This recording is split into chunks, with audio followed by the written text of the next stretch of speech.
What is up, everyone? Welcome back to another episode of Dental Student Vibes, the Dental Student Vibes podcast. I'm your host, Seth Kalish, and today I have Matt Havis and George, Mr. George, the Greek freak, Girakis. Yes. Got it. Did we get it right this time? Got it right. We apologize for any episode that we may have said his name incorrectly. We were made aware of this. George, how do you say your... First 25. How do you say... the first 25. How do you say your last name? Girakis. Girakis. Yeah. Okay. But I've heard many different styles, many variations. George, I really hope that you're not complaining about last names. I want you to take a good look at my last name and then think about the botching that's happened to me, especially in the 5th grade. Have-ass. Yeah, there you go. You know how many times I got that? You want me to go through a list of the names I could have gone? Have ass, have no ass, half an ass. That's a couple. All right. So, anyways, we're going to be talking today about locating a practice to buy. So, as you all know, we're really into the business aspects of dentistry. We're really trying to learn a lot about that since they don't teach about business in dental school.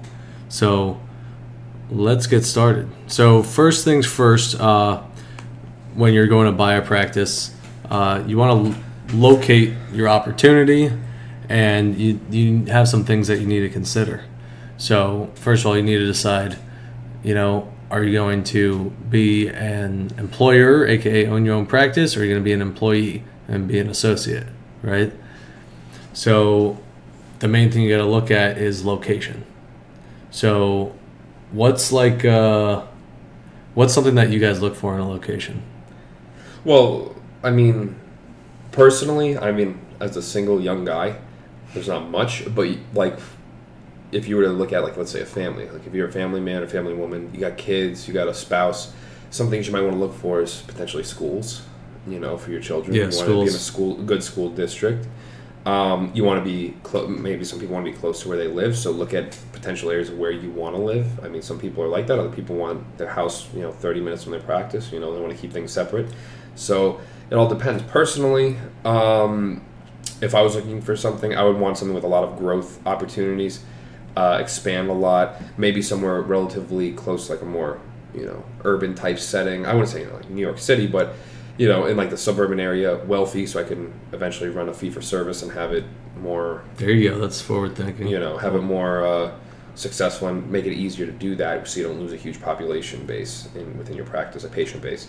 So those are just a few things I would look for. Right. And definitely, at the same time, if you living in more towards the city or living suburban doesn't mean that rural, you're not gonna, have a large patient base, right? Absolutely not. You can, because you're more likely to have fewer dentists in your square mile radius, so therefore you're gonna have more patients. You have a bigger practice, right? Absolutely. I look at it like this though. It seems more convenient to be, in a more populated area purely just for the purpose of, let's say, traveling. I would like to do plenty of CEs. I'm gonna be one of those super GPs. Do all my own oral surgery, perio surgery, all that stuff, endo, whatever. So if I want to do all this stuff, I would have to attend a lot of CEs, a lot of conferences, get very involved. So I'd be traveling a lot. In order to travel a lot, you got to get to a good airport where you can, get decent price flights. I don't want to spend, what would be a normal flight of $200 to a certain place, and it's $450 because it's such a small airport, and then it's such high in demand. You know what I'm saying? Right. Some places are like that. So if I live in a place like that, I could do more. Again, I'm also, Florida boy, born and raised. I would love to have, the same Florida type weather, more southern. Right. So how do you find what your demographics are like in the area?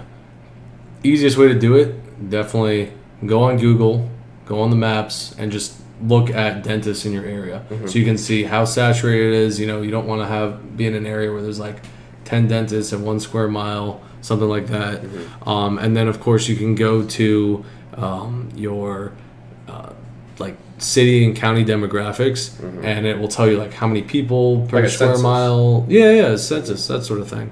And everybody kind of has an idea where they want to live, and if you don't, start out with where you're from, or put a big map on the wall and throw a dart at it, and then. Mm-hmm.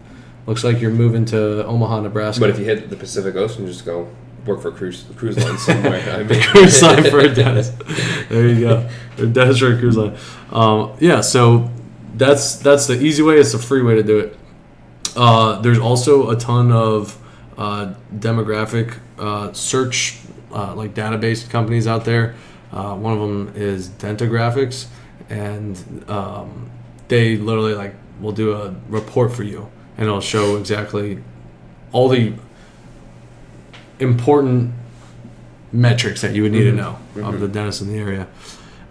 So a couple other things you can do. So if this is like practice acquisition, right? So you're most likely you're going to be buying a practice from a dentist.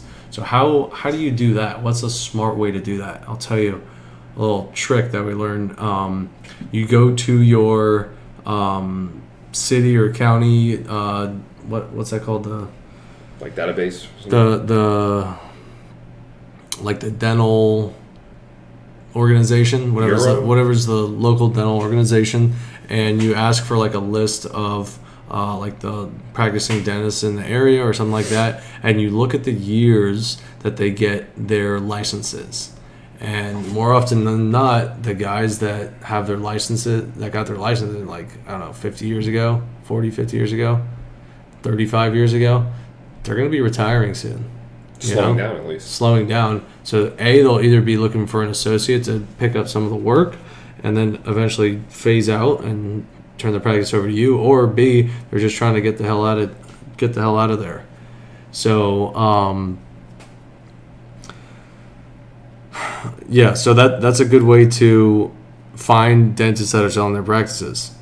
And on the other hand, if you don't want to buy a practice, you want to become an associate somewhere, there are a ton of websites that you can take a look at. And, you got your classic Craigslist. You just type in dentist. And people still put ads for dentists on there to hire. But also, I'm going to list a couple for you right now. We can put these in the show notes. And so they are Indeed.com, LinkedIn, ZipRecruiter, Glassdoor. There's something called iHireDental, and then I say Craigslist, and then there's also CareerBuilder.com. Then there's Simply Hired. There's LinkUp, and then there's also USAJobs.gov. And another great resource is if you just go on ADA, you'd be surprised how much stuff ADA has to offer you. Tons of resources. Yeah. I was so surprised seeing how, vast that website was. Right. And they've got something called the Career Center, and they list practices on there. They list jobs on there. And I didn't know this, but on the ADA website, they have I think it's like a contract reviewing service. So you go to work as an associate somewhere, they'll review your contract for you. Is it for free? I don't know. That's still a good resource. Came across it. I didn't even know that. And, yeah, I mean, that's pretty sweet. Yeah. So that's, you got your two choices, right? You either want to become an employee or an employer, right? So let's go back to employer. So you want to purchase a practice. How are you going to do that? There's a couple ways that you go through purchasing a practice, and you either can A, go through a practice broker, or B, do a for sale by owner. So you just talk directly to the dentist and you kind of write up a contract. And so, I mean, there's a bunch of different ways you can write up a contract with the dentist directly and kind of leave the middleman out of it. However, this is usually it's more volatile. It's more volatile. It's a contraindicated treatment to your problem here. So one of the problems is like you won't have enough detail. And so like, let's say for an example, even they say even if you are going to like take over your dad's practice or something like that, or your mom's practice, whatever, they say that you should still write up a contract as soon as you start working for them, because it could be a couple of years down the line. You're like, all right, I'm ready to take over the practice. They'll be like, no, I'm gonna stay. I'm just gonna keep working. They can't do that if you don't have a contract, right? Okay, so let's talk about a couple of those practice brokers. So there's 3 types of practice brokers. There's a broker that represents the seller, there's a broker that represents the buyer, and then there's also a dual representation broker. So you can guess what each one does, right? Exactly. We have to really explain that. So yeah, the broker for the seller will be in direct communication with the seller, and they'll be actively listing their practice, the seller's practice in different locations, and then the buyer representation will be actively looking for practices to buy, and then a dual representation, that's kind of like they go A middleman. both ways. Yeah, middleman. So I mean, we don't want to say one is better than the other. I'm sure everyone has their own experiences and opinions, but from what we've gathered, it seems that when you have a dual like partisanship where the guy or girl can represent both, it seems that it works more smoothly, because then you don't have one advocate for the buyer and then one advocate for the seller, and then they get into it. It turns into like a divorce court type thing. Who's getting what, how much money, and then it could just lead to animosity between the two parties, and then it may not lead to a successful outcome for either. The seller doesn't sell, the buyer can't buy, even if it's a practice they both wanted to make a deal on, just because they couldn't come to terms. exactly, you got it. So when you start talking to the broker, there's a couple things. So since we're all dental students here, and there's a ton of dental students, pre-dental, and of course new grads and young dentists that are listening, we're going to go more from nobody's going to be selling, everybody's going to be buying, right? So we're going to talk about from the buyer side. So for the buyer side, there's a couple things you need to talk to the broker about, and it's more about like what you're looking for, like your specific characteristics of a practice that you want. So it's a great idea to just give the representative a list, the broker a list of things you want. So that's what's the most important thing that we said? Location, you got it. So I want to live in this zip code or something like that, right? And so that will help narrow it down for the broker. Then also, okay, I'm looking for this salary. I'm looking for, this procedure mix. I'm looking for these insurances. There's something along those lines. Like a certain patient base. Yeah, patient base, stuff like that. So you give them a list. Okay, hey, you know what? I've got a couple practices that I want to show you. So then the next step is you're going to go and you're going to approach the selling doctor. And you're going to say, I'd like to, discuss with you about purchasing your practice, yada, yada. So the first thing that you have to do is sign a non-disclosure agreement. So when you start talking about all the numbers and stuff, this non-disclosure agreement basically says that you can't discuss all of their information with any other parties, no matter what. Which is fair. I mean, nobody wants their information. It's private information. So you got to sign the non-disclosure. Then you're going to go to their office and take a little field trip and visit. And, one of the things that they say is you should really try and focus, does this practice fit the lifestyle that you want to have? So is it, can you see yourself working at this practice? Is this the kind of let's say hours that you want to be working? Like the better practice, the more close it is to your vision of how you want to be practicing. Because as we all know, like no two dental practices are alike. No. So. And always make sure, for any buyers right now that are looking, always make sure that you look at everything. Don't settle on one thing. Don't leave anything unturned. Always make sure that you're looking, because if you don't like something, it's very hard to change it initially once you get in. So if you don't like how, let's say some systems are run, you really need to look at this prior and then work with the current practicing dentist, because this is all built on trust. So if a new guy comes in or new girl comes in and starts changing everything, this does not look good. That's how you lose patients to other dentists. You're not going to retain all those patients. So what you need to do is you need to look at these things and see, can I live with this stuff for a while? Are these things I can do? The systems, is the pay what I want, and then look also what you're charging. Is it up to par with what everyone else is charging in that area? You got to look at the averages. If they're severely undercharging in this area, and you're looking to, make a more competitive procedure base for what you want to charge, these are all things that you need to do before the old dentist leaves. He or she needs to raise the prices, not you, because if you raise it, you're going to lose a huge patient base. Right. So Matt's talking about all the KPIs. When you're looking at the numbers, you're looking at the profit and loss statement, and you need to look at things like obviously production and collections, what your accounts receivable ratio is, the active production per patient, and then one of the interesting KPIs that we learned about. KPIs, by the way, is key production indicators. Performance indicators. Exactly. I'm glad we got that straight. Estimated crown and bridge prosthetic production, the percentage of production that has a lab fee attached to it. So that's an important KPI to look at, as well as your hygiene percentage of production. We've talked about this in the past podcasts, where if it's high, that might mean the doctor's not producing very much. If it's low, that means hygiene's not producing very much. And so the ideal is somewhere like around 1/3 of the total production, right? And so the other thing we need to take a look at is the fees. So you can kind of see what's the national average. Do the fees need to be raised?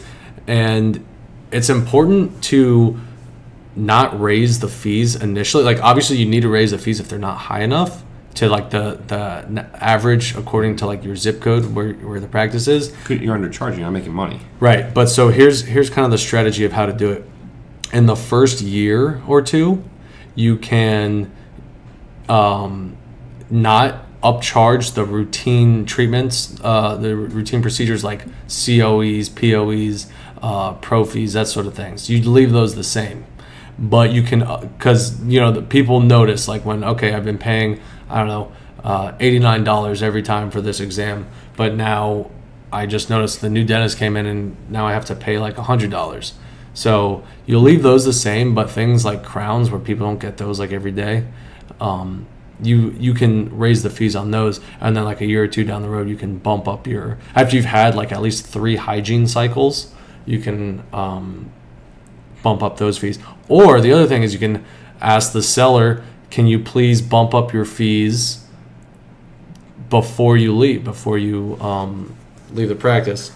And it's all built on trust. So what I mean by that is, nobody likes going to the dentist. Realistically, a lot of people are, you look at some middle-aged people. My parents are afraid of the dentist, and I don't know if it's just like an age gap thing or whatever it is, but they're afraid of the dentist. So once they found their dentist that they like, that they trust, that doesn't really invoke a lot of pain, they've been with this guy for years. And I've shadowed him, great guy and everything. So because they trust him, they don't know any different. So if they don't know different, then they can't just compare to somebody else. Say, oh, well, they do it this way because it's all that they know. So what I'm getting at is, they trust this guy and they think he or she knows what's best for me. So he's going to do what he thinks. So if he thinks that raising the prices or whatever to like the national average, they're not going to care as much if he does it. I'm sure they won't be exactly ecstatic about they have to pay more money, no matter how much it is. But they'll be more okay with that dentist doing it than this new guy that comes in that they have no idea who he or she is, and they're just going to, then that's how you lose people more, likely than if you don't. It kind of makes sense or whatever, but a lot of times this happens, and then you turn a very successful practice to a mediocre practice overnight just by doing stuff like this. So another great thing to do is take your spouse with you, and go out to dinner with the selling doctor. Because you've got so much vested interest in like the numbers and everything that's going on with the actual like contract between you and the doctor. Like, your spouse or significant other might kind of see through some other things, and there might be some red flags that they could see because they're not so emotionally invested in the whole relationship.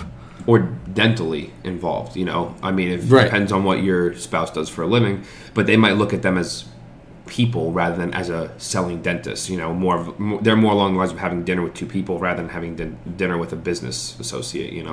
They Right. they could look at it in a different point of view. So I mean those are all some great things that we learned about during the practice acquisition process. So the next step would be submitting your LOI, which is your letter of intent, and so that's like the first like real contractual agreement besides the non-disclosure that you have, and you're saying now, hey, I'm going to buy your practice. And it's kind of like an agreement where nobody else can step in and buy the practice from underneath you. So, and then of course the next step, you go through contractual, like you get your lawyers, you get everything written up. And then you also need to think about financing the practice. And so we're not going to go too much more into this. We just wanted to give a brief little chat about purchasing a practice. So the next step would be financing the practice. So you go to the bank, and the banks, want to see liquidity. If you have around $30,000 to $50,000 in a separate account, and so like obviously you got to save up a little bit or liquidate some of your assets, just to show that you have collateral for the bank. Because if you're going to sign a $500-$750 million practice loan, and you default, then they're going to want to have something to fall back on. Or, I mean, another thing you can do is, which I don't know how ethical it is, but you don't necessarily have to have your own money. You don't have to have an account with 50 grand of your own cash. You could be like, hey, mom, dad, or whatever, anyone with money. That's not unethical. That's borrowing money. I mean, it's borrowing money. But the problem is like you're not going to, how many people are going to just loan you 50 grand? Yeah, I mean, no, you're right about that. But whatever it may be or whatever, it might seem a little shady in some aspects, but whatever it may be, if you ask your parents or something like that, let me borrow 50 grand, I need to put in this account for 2 months, you'll get it back, I don't even have to touch it, I just need to show this so that way the bank will actually give me the loan or whatever. Most of the time as dentists, like 99.9% of the time, you will do well. You're not going to default on it. You'll do well, you'll pay it back in full, and then that money can just go back to parents, whoever, loved one, whoever can loan you that money. But I mean, those are things you can do if you need to get the money. Another big thing is, let's say after the whole practice, acquisition paperwork, whatever, lawyer fees, whatever, all that's done with, a huge thing that you need to do is you need to talk to the selling dentist and have them write a letter, but whatever it is, handwritten, typed up, but make sure they sign it and say, I am selling the practice. It was enjoyable being with all of you guys, taking care of you for God knows how many years. This is to the patients, And and saying that you're selling this practice. I've hand selected, I've went through the process, I've vetted, and this is the top guy or girl that I think can take over and run this practice successfully the way I have for God knows how many years. And have them write something to that nature and kind of, handing the reins from themselves to you. And then this will go a long way. So that's called a letter of goodwill. A letter of goodwill, good faith, whatever it is. Yeah. I mean, have them write one of those. The patient retention that you'll have through that, they'll immediately come in with like 3 levels higher of trust for you than they did before. If they walk in like, who's this new guy? And then they're looking for the old dentist. Stuff like this, I mean, can very easily go a long way, and it'll put you in their good graces. Because if you don't, you can risk losing some patients. What's that called? Losing patients? Mm-hmm. Attrition. Okay, nice. Nice one, George. I was gonna say money down the drain. Money down. Yeah. But so that's important to do, and that's of course wrapping it all up. That's why it's important to have a good relationship with the seller from the start. You want to see eye to eye on. It's hard to do it on everything, but you want to have as good of relationship as possible, because nobody wants to walk away from a deal feeling like they got kind of taken advantage of. So, but anyways, that was a quick little talk about practice acquisition, and hope you all learned something. If you walk away from this and you learn one fact, that's the goal. We're all trying to learn together. We're just spreading some of the things that we've discussed with successful dentists. And be sure to check out our new book that we just came out with, short little 11-pager. 7 hacks to boost your dental school application. Pick up your copy of 7 hacks to boost your dental school application to get your dental school acceptance letter and leave your competition in the dust.